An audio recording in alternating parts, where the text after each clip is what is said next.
किचनमध्ये जे सिंक असतं त्याला काही वेळेस डाग पडलेले असतात. ते भांड्याच्या साबणाने भांडे घासले की आपण भांड्याच्या घासणीने घासतो, पण ते निघत नाही. आज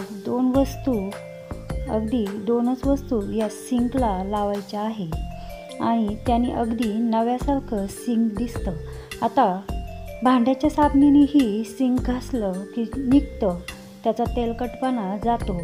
पण अगदी चकाचक असं आपल्याला हे सिंक काढायचं आहे. ते कसं काढायचं ते बघू. सगळ्यात आधी भांड्याच्या घासणीने कसं सिंक निघतं ते बघू. हे बघा, तेलकटपणा सगळा गेलेला आहे सिंकचा. पण अगदी चकाचक असं नव्यासारखं सिंक बनवायचं आहे. त्यासाठी एक शॅम्पूची पुडी घेतली. एक वाली शॅम्पूची पुडी आहे. शॅम्पू कुठलाही असला तर चालेल.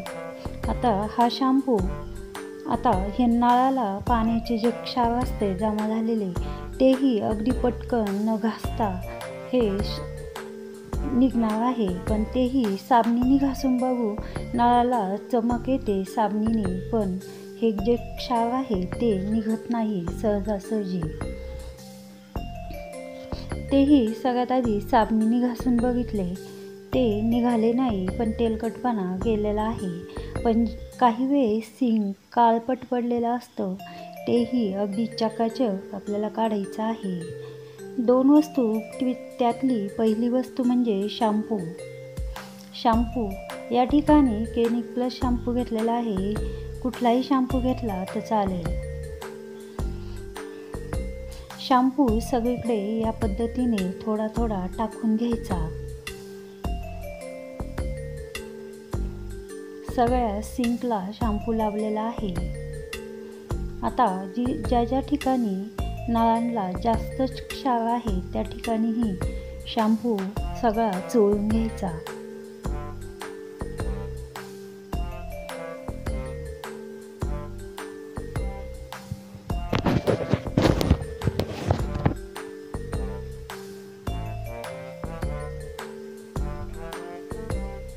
आता एक पिकलेला असा पिवळा लिंबू घेतलेला आहे.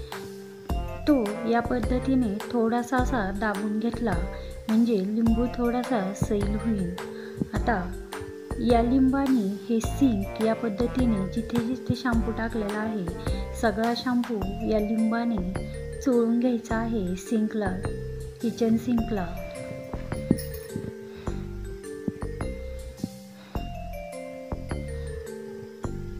एकदम नवीन असं सिंक, कितीही कसलेही डाग असो किंवा काळं पडलेलं असो, सिंक अगदी नव्यासारखं एकदम चकाचक असं होतं. नळही एकदम स्वच्छ होते. मग कुठलेही असाना मी हे किचनमधले नळ या पद्धतीने घासून बघितले. टॉयलेट बाथरूमचेही नळ याच पद्धतीने घासले, ते अगदी चकाचक निघतील.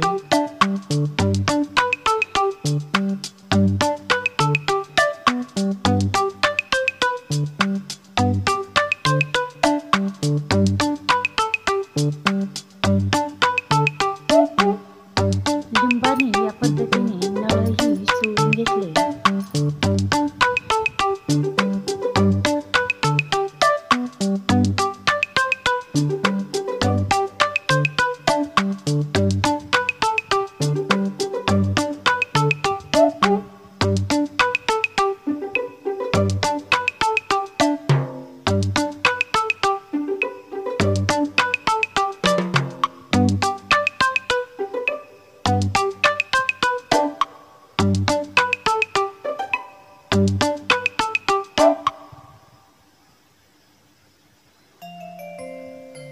आता हे सगळं शॅम्पू आणि लिंबू लावून 10 मिनटं सिंक असंच ठेवायचं आहे. सिंक आणि नळ 10 मिनटं झालेले आहे या ठिकाणी.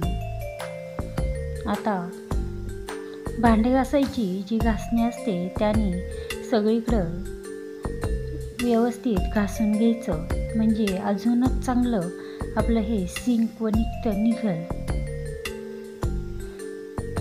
नळाला जे क्षार होते ते लिंबू आणि शॅम्पू लावून ठेवलं होतं त्याच वेळेस अगदी झटपट ते निघालेले आहे.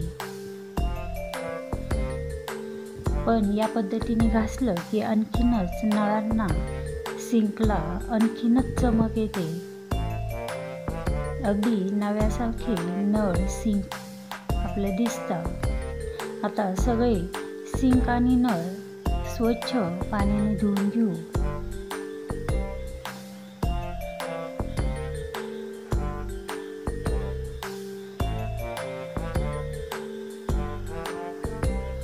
सिंकही या पद्धतीने धुवून घेतलं.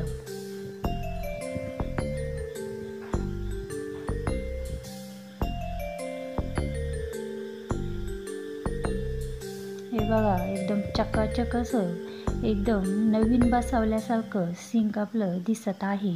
कितीही जुनं, कितीही काळे डाग पडलेले असो किंवा कसलेही डाग असो, जे भांड्याच्या साबणाने निघत नाही ते अगदी शॅम्पू आणि लिंबाने सहज निघतात.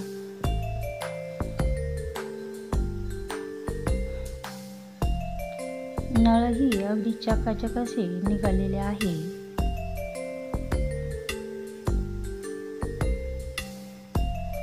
नळाचे क्षारही निघाले.